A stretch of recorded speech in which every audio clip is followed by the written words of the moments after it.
Yeah, messieurs! Welcome back to the Moff Spearfishing channel. In this week's video, I'll be covering a bunch of dives that I did up north with my partners, and as you could tell by that intro sequence, I shot a lot of really nice fish. We're starting out this video doing a shore dive by Pebble Beach, and not long after hopping in the water, I saw something really big go underneath this rock.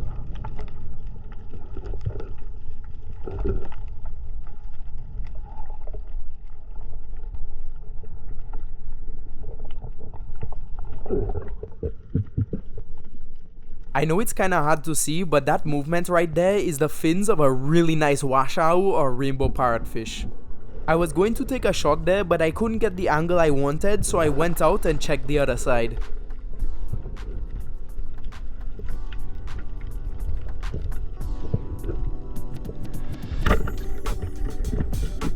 With the size of the hole I shot it in, I really thought extraction was going to be difficult, but I got super lucky.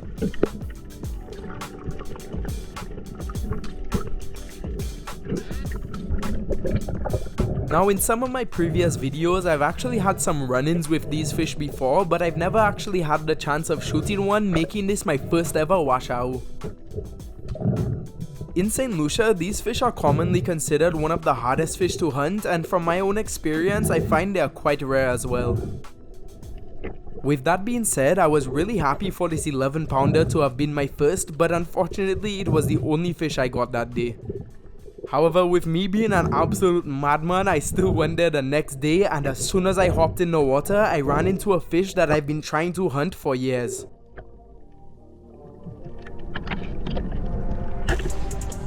This fish was a beautiful permit, and I was just barely able to stick it with a long shot. With this being the first one I had ever shot, I was completely unprepared for their power, and it was a real struggle trying to keep it out of the reef.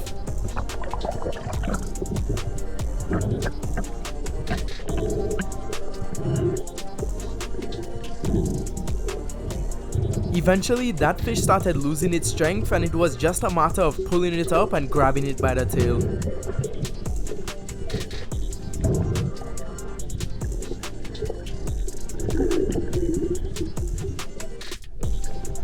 Right away, I held that fish tight to my body so it couldn't escape, and because my hands were tied up, my partner Kursam helped me burn it.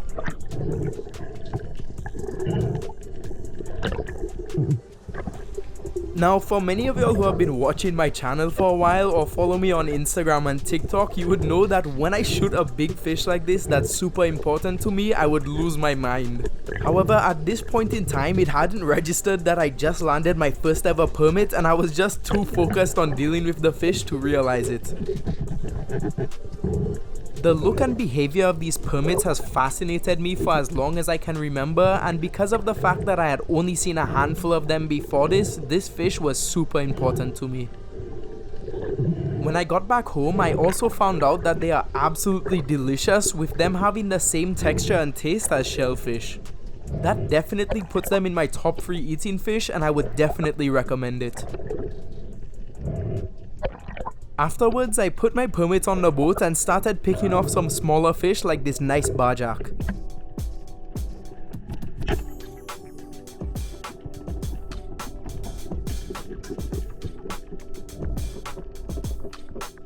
In my opinion, these barjacks are super underrated because they taste amazing, but you just don't see people shooting them in places like the US.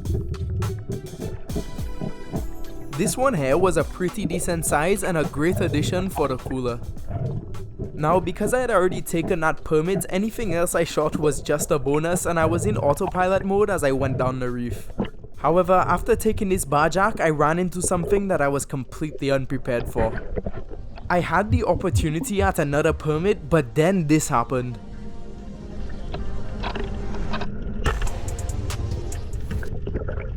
I honestly have no clue how, but my flopper didn't open and the spear just slid right out of the fish. To me, the craziest part about that is you can actually see on the video the spear coming out the other side of the fish, and you can also see that before I pulled the trigger, my flopper was moving freely. With those two things in mind, I honestly have no idea what happened, and the only thing I can think of is it being a case of bad luck. However, there is a bright side to that situation because permits are a part of the jack family and jacks are extremely resilient, so there's a very good chance that that fish survived.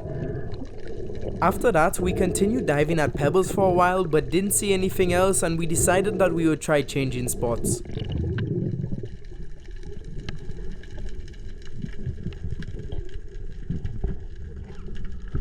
As soon as I was approaching the bottom, I started grunting to try and attract any fish that were in the area, and it didn't take very long for me to run into the fish that I was looking for.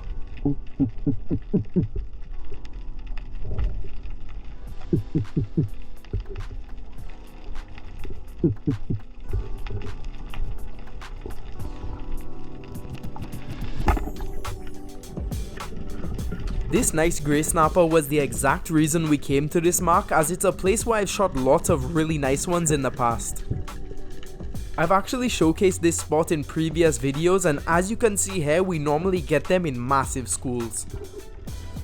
Unfortunately on this trip, this is the only one we saw there, but I really can't complain because it was still a perfect eating size grey snapper. Even though this was the only one I saw, I continued diving around the shallows, but I didn't see anything and I decided that I would move a bit deeper. The nice thing about this spot is that it's a giant pinnacle that comes up from 60 feet, meaning there's a lot of different depth ranges to hunt. Also, because of the incredible terrain, there's some really nice structure for fish to hide, and it's a perfect place for bigger fish to be passing.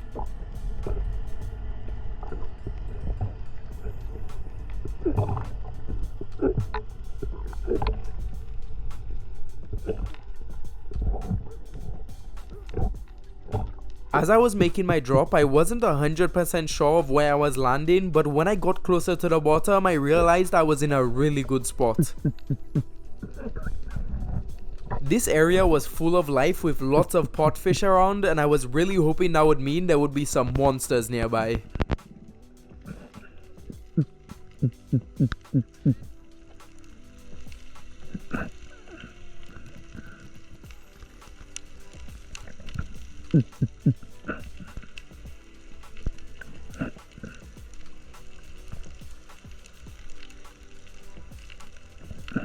After a while, I kinda realized I wasn't going to see anything big, and I shifted my attention over to this big school of grunts.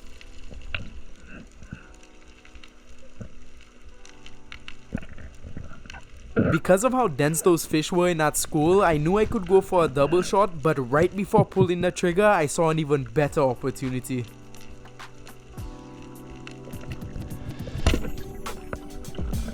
I honestly cannot believe I pulled it off, but I managed to take 3 fish with the same shot. To me, that was insane, and up to now, that's the first and only time I've been able to do that.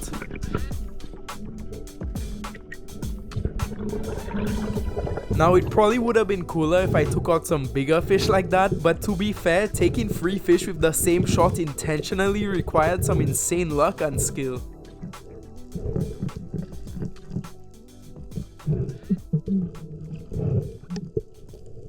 I made a few drops after taking that 3 piece, but it ended up being the last set of fish I got for the day. However, that's not where this video ends, because the next time I went out, I managed to get a shot on an insanely rare fish.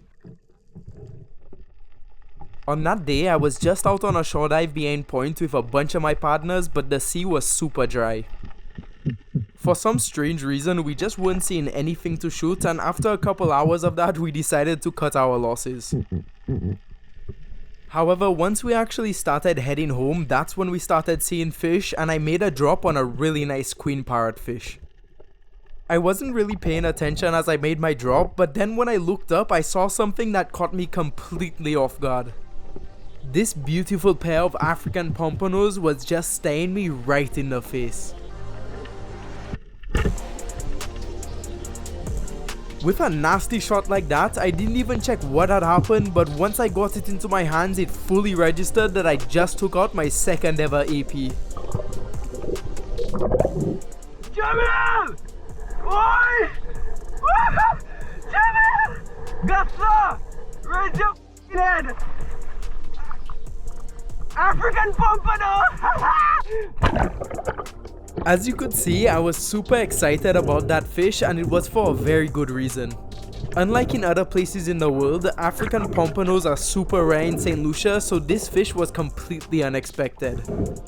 Also, like I said before, this was my second one ever, coming in at 13 pounds, meaning I had also broken my personal best. Then, when you add in the fact that I got that fish in about 10 feet of water and I hit a nasty stone shot on it, it's definitely safe to say that was one of my craziest catches ever.